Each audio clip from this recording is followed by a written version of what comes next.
Poyo, transcrit phonétiquement en hébreu, est un nom de Dieu qui s'écrit P-Yud-Vav, qui est un des noms parmi les 72 noms du Shem HaMeforach, du grand nom déployé de Dieu, et que ce même nom-là a les lettres qui signifient Piyou, sa bouche, sa parole, son verbe, et en même temps, si on l'analyse, rien que les deux premières lettres, Po, P-Vav, c'est la transcription numérique 86 qui désigne à la fois Elohim, Dieu, et en même temps qui désigne Hateva, la nature. Comment Dieu se reflète à l'intérieur de la nature? Alors là, Spinoza nous a donné quand même une clé d'interprétation intéressante. Il a parlé de nature naturante et naturée.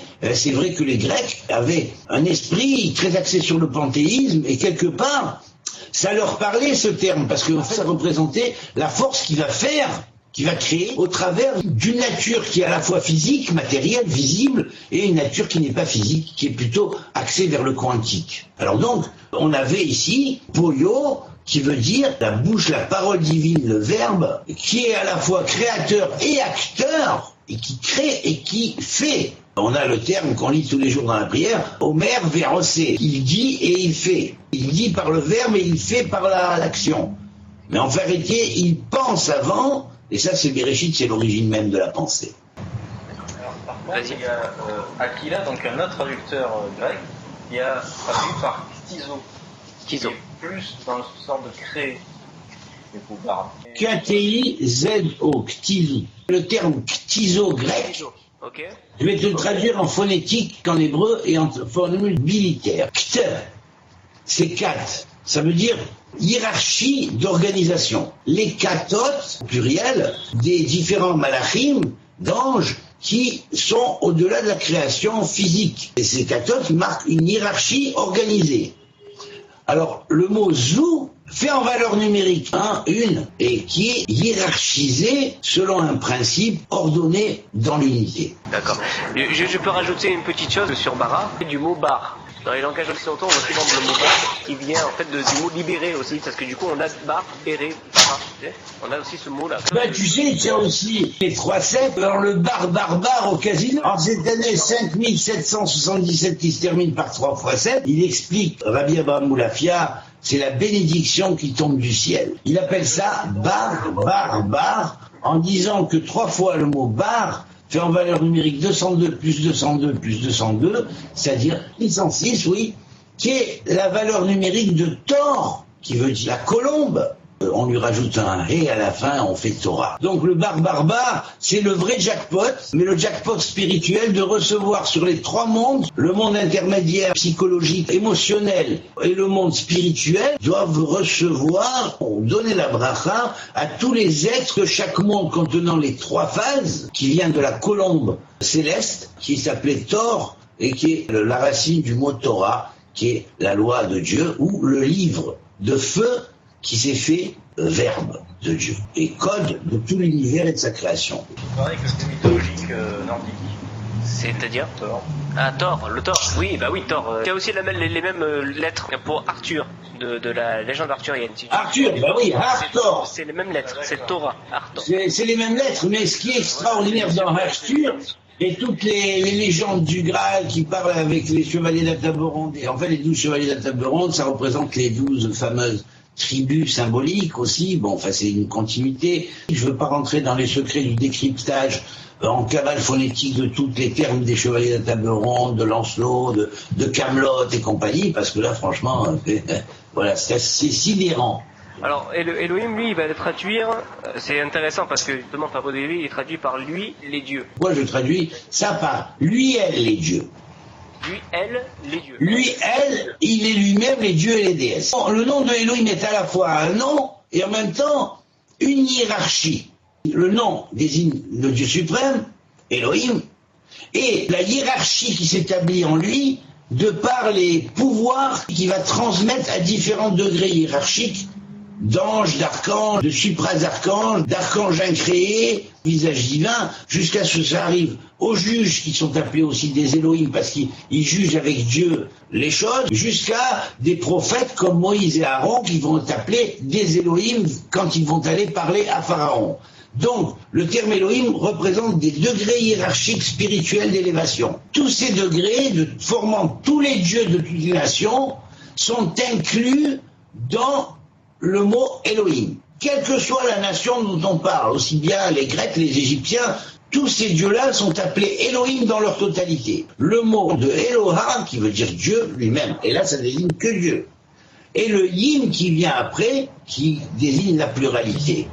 Ça veut dire que cette fonction pure de Dieu prête une force de ses attributs à chacun des multiples dieux qui vont former la hiérarchie éloïque, qui va tenir son pouvoir d'un seul Dieu qui, lui, est appelé Elohim par excellence. La bonne manière de le traduire, c'est il, elle, et les dieux et les déesses. Et pourquoi il, elle? Parce qu'il y a la racine de hi et de hu dans Elohim. C'est les dieux et les déesses. Il y a des personnes qui veulent attribuer tout le mot Elohim à des extraterrestres, bon, ce qui n'est pas faux, quelque part. Les extraterrestres, ils viennent de civilisations plus avancées que nous. Eux aussi, ils ont leur juge.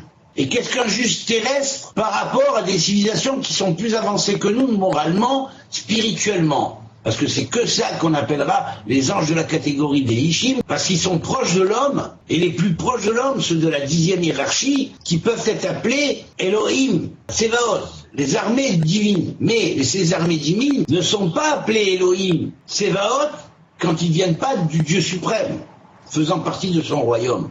Et ils sont pas avancés moralement, dans l'éthique, dans le développement des connaissances. Ils n'ont pas reçu les clés du royaume de la création. Ils sont appelés, selon la Torah, Elohim Aherim, des autres formes de pouvoir, mais qui peuvent être aussi bien, des fois, des pouvoirs prédateurs, desquels il faut s'éloigner, et surtout ne pas leur vouer des cultes, parce que sachez que ces Elohim prédateurs sont ceux qui ont exploité les humains et leur ont fermé les portes vers la connaissance. Alors derrière tous les phénomènes ovnis et extraterrestres qu'on dit qui sont prédateurs, qui enlèvent des animaux, qui font des expériences sur les êtres humains, ça a à voir avec les anges déchus qui sont appelés Elohim autres. C'est simple de dénoncer finalement le truc extraterrestre. Voilà, c'est très facile. C'est très facile. C'est simplifier les choses. On va passer au deuxième verset. On commence par « Et la terre était solitude et chaos ». D'après Rashi et Ibn Ezra et autres commentateurs, il convient de considérer les deux premiers versets comme ne formant qu'une seule phrase. Selon cette explication, l'œuvre créatrice du premier jour était la lumière, alors que l'élément original avait été créé antérieurement. Cet élément comprenait en puissance la substance Tohu et le principe organisateur de la forme Bohu, ayant la faculté de conférer aux objets la forme d'une substance solide, liquide, gazeuse ou calorifique. Il y avait déjà quelque chose qui était préexistant, et que la véritable création première, c'est la lumière, qu'on apprend au troisième verset. Il faut te dire une chose. D'abord, quand tu lis Bereshit, il y a un grand bête devant. Pourquoi le bête de Bereshit est plus grand que les autres lettres? Pour te dire que pour mettre en place ce monde du tikkun, de la réparation, il faut recréer la création première qui a été faite. À un moment donné, dans une partie de la création, il y a eu une cassure.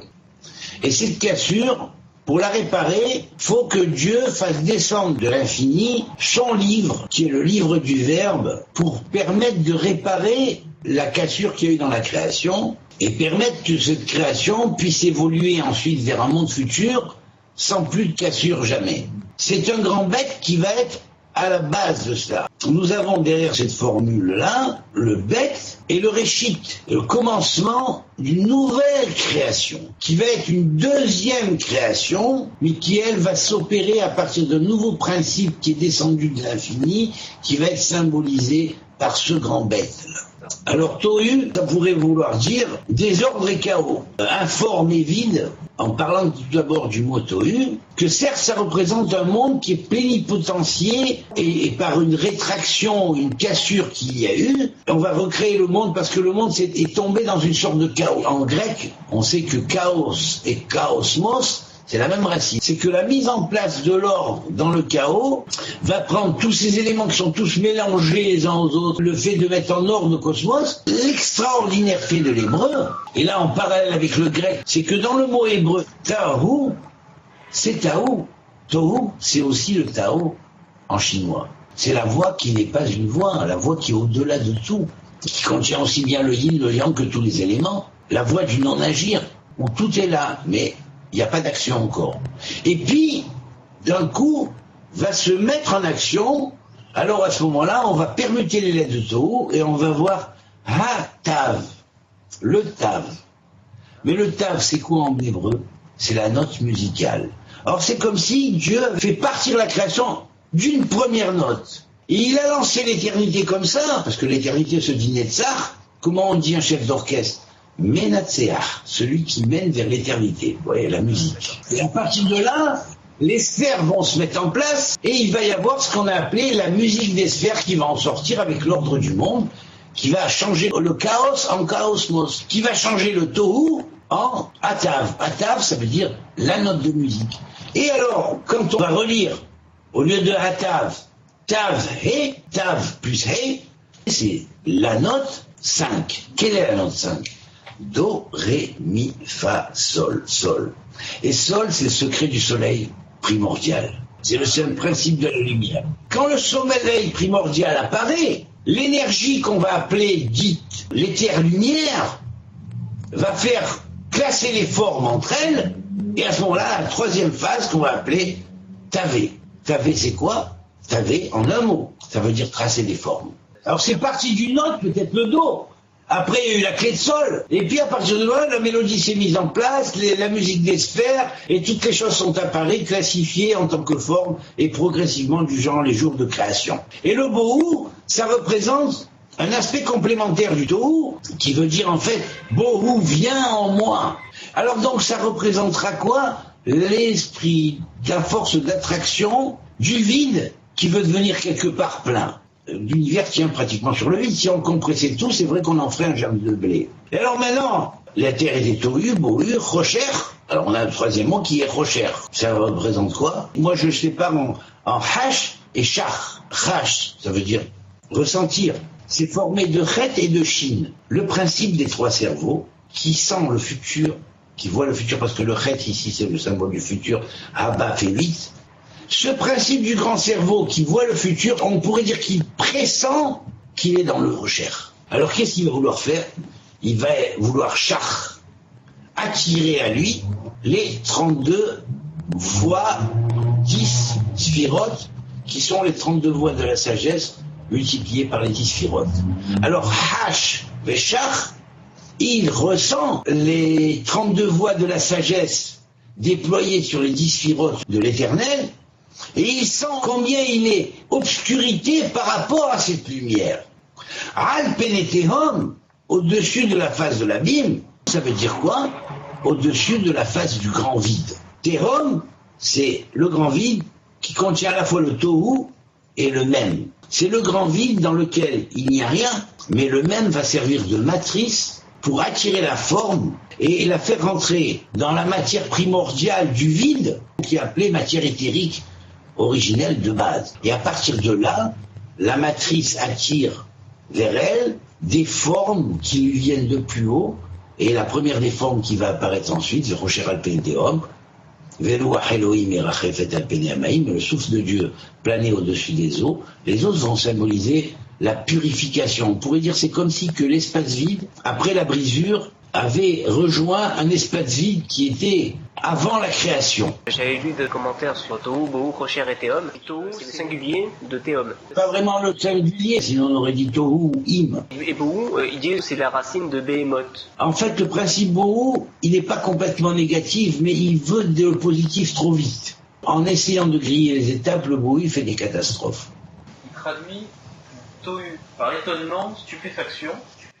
Oui, ça c'est la traduction de Rashi. Justement, Rashi, il part du vieux français, estordison, renseigné sur la racine de ce mot, et ça vient du mot estordre, estordir, qui veut dire détourner, maltraiter. Et c'est logique, parce que du coup, la terre, elle était maltraitée, évidemment. Alors, Veluach Elohim, Melachefet Alpeneamaim. Donc, l'esprit de Dieu qui planait sur la face des eaux. Rashi, il explique que c'est le trône de la majesté divine, donc le Kissé à Kabod, qui se tenait dans les airs, et qui planait au-dessus des eaux. Par le souffle du Saint béni soit-il, et par sa parole, telle une colombe qui plane sur le nid, donc à couvert, couvrir en vieux français. Ça ressemble à une Merkava en fait. Bidou, c'est ça, une Merkava. J'ai vu un commentaire qui dit que la grande Merkava planait au-dessus des eaux, et le souffle de Dieu qui représente l'unité divine qui était dans cette Merkava, eh bien, elle est venue prononcer la parole que la lumière soit. À ce moment-là, la lumière a éclaté, elle s'est diffusée du monde à l'autre. On pourrait dire que c'est ça l'origine du Big Bang. Alors maintenant, je précise quand même, quand on dit la finalité des choses est marquée au commencement, c'est qu'on te parle du début de l'œuvre, et en fait, quand on te dit Velouah Elohim, Melachefet al-Pene Amaim, c'est-à-dire qu'il était au-dessus de ces eaux par lesquelles avait été, dans ce monde du Tikkun, représente une reconstitution d'un monde qui avait été submergé par les eaux, qui reconstitue à partir du vide. Quand Dieu a ramené ces mondes-là de l'antimatière vers la matière, et il les a recréés instantanément à partir des eaux, et ces eaux primordiales, c'est en fait les eaux qui avaient détruit le dernier cycle en place, qui était le cycle d'avant l'ère adamique. C'est à partir de ce point-là que va commencer la fameuse œuvre de recréation du monde, en mode pratiquement instantané, puisque c'est en 6 jours, qui sont des milliards d'années en compacté. Velouah Elohim Melachvet al-Pene Amaim, eh bien, l'heure numérique de Zekissé Melech HaMashiach. Zerouach Melech HaMashiach. C'est le souffle du Melech HaMashiach et le Kissé du Melech HaMashiach. Donc, c'est ça qui représente la colombe, tour qui est la clé de ce qui s'appelle aussi la Torah, puisqu'il est l'incarnation même du Verbe de Dieu et du livre de Dieu. C'est pour ça que Rachid donne cette allusion à la colombe.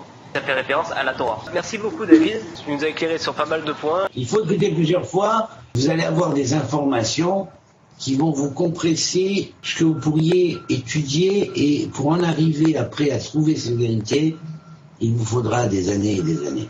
À vous d'en faire bon usage, voilà.